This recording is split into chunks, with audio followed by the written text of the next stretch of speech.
I should have started this video off by saying this is for moms. What I wanted to talk about was my experience having my baby. Well, pregnancy was, I would say it was pretty easy. Like, thank God I didn't have a lot of morning sickness. I didn't have a lot of issues, just feeling tired. Like, I was always very tired. But for my delivery, it was insane. Like, I was 42 weeks and more pregnant. And I remember I had a meeting with my midwife. Now, for the hospital where I was deciding to have my son, the hospital didn't have one specific doctor, and they were like, it made me feel more comfortable because they said that during the day, like if that doctor is not available, you have met with the other doctor. You're not just used to one doctor, so you'll basically have more comfort knowing these other doctors before delivering your baby. So to me that made sense, and I was just, throughout my pregnancy, throughout having my son, I was just like okay, sure, okay, because I didn't be seen as like a difficult patient. Like, I just wanted to be so easy, and I wish I spoke up, because when I talked to the midwife, I wanted to get induced at 41 weeks. But she was like, oh yeah, so we're not going to induce you until like a week after. Like, let's give baby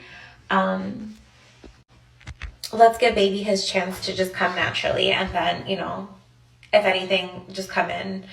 So at 42 weeks, I felt really tired, but I wasn't feeling contractions or anything like that. And I was supposed to be induced on Monday. So the Saturday before that Monday, I was like, I feel really weird. I didn't really know what I felt, but I just felt really weird. So I thought it was time.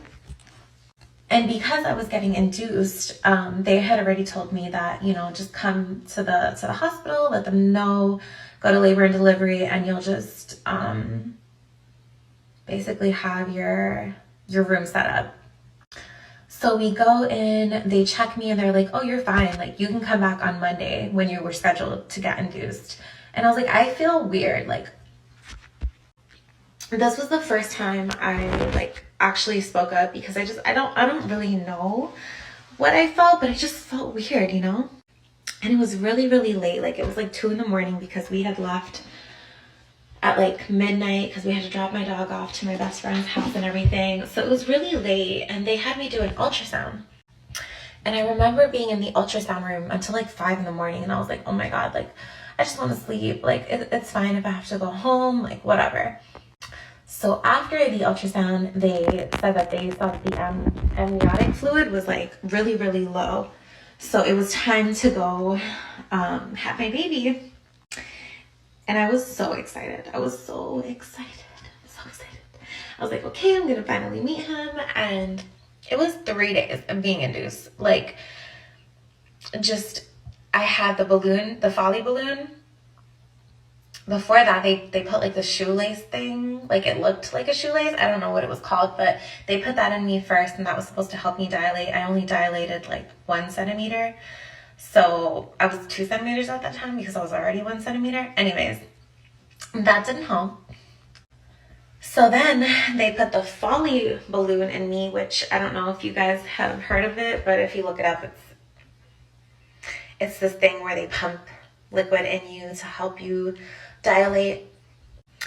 So when they did that, my contractions started coming like so heavy, like I just felt pain. And the doctor that had done it to me, she was like, you know, if you can just hold it together for 25 minutes, it's gonna help you dilate really quick. I really tried. I was like, okay, all right, fine. So after 2 minutes, like, it just came on heavy. So I was like, oh my God, like, I can't do this. So I begged my husband, I'm like, please call them, let me get the epidural. Like, I didn't know how long they were going to take and if I had to wait longer. So I just wanted the epidural as soon as I could get it. So I got the epidural, it calmed down. They took the Folly balloon out because my heart rate and baby's heart rate just kept going up and down, like just up and down.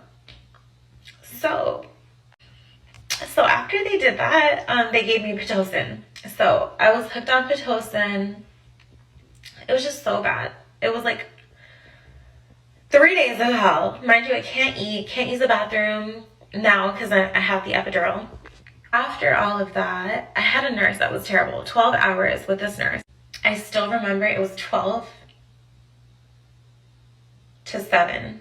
Yeah, that was her shift. Like, it was midnight. And she was the worst. Like, but my husband, my mom was there, my mother-in-law was there, and we all didn't say anything because we were like, oh, she knows what she's doing. She's the professional. We're in, you know, the right place. We don't want to piss anyone off. I don't want to piss anyone off. I was already scared. I just wanted my baby to come out safe, you know? So anyways, 12 hours with this nurse from hell. She was just so cold. She would come in. Mind you, this whole time, Adrian, my son's heart rate and my heart rate just kept dropping up and down, up and down. Literally, my mom and my mother-in-law were just staring at the board the whole time. And I love my husband, but I don't know. Ladies, you know, man, like, my mother and my mother-in-law were actually there, like, taking care of me, you know, like, if I didn't have them, I don't know how I would have made it through, honestly, because it was just so intense. And the 12 hours with this nurse was the worst. Like, it was just so traumatic. Like, I was like, what the hell are you doing? Like, why are you here? I hated her. And I don't say hate. I don't. But this lady, I was like, why are you here? I sent in a survey and I got a call back from the hospital, and they stated that she handled everything the way she was supposed to handle it, which is insane. But anyways, back to the delivery. So after that stupid ass nurse clocked out, a new nurse came, and she was amazing. And she was like, look, girl, this is really bad. I'm just gonna be honest with you. Like, it's a hot mess. And I was like, I know, like, I don't even know, but I know, like, I just please get my baby out. Like, that's what I wanted. We cleaned up the room, and she got the doctor involved, and she was like, we're gonna have an emergency C-section. She needs to go now. And then there was this other doctor, like, she spoke to a doctor that was like, okay, cool, we're gonna get the room ready for her. And there was another doctor that barged in and was like, oh, we have a scheduled C-section. And then the other doctor was like, well, she's an emergency C-section, like, she needs it now. Like, so that was that. And then I got my emergency C-section and I had my baby. He did have to go to the NICU for a little bit because he inhaled some of his poop. So that was the nurses that I had before that nurse were amazing, but it does make me just terrified of having another baby. It was definitely traumatic, but obviously, like, I have my son, so it's all worth it. I was telling this to my sister and my best friend the other day, but you truly can never know, like, what's gonna happen. I didn't even watch one C-section video. I was so sure that I was gonna have my baby the way I thought I was gonna have my baby. That's just life. Things don't go the way that you always plan. At the end of the day, I have my baby boy. He's safe, he's healthy, we're both healthy. After that time, like the postpartum time, I just really wanted to enjoy my time with him.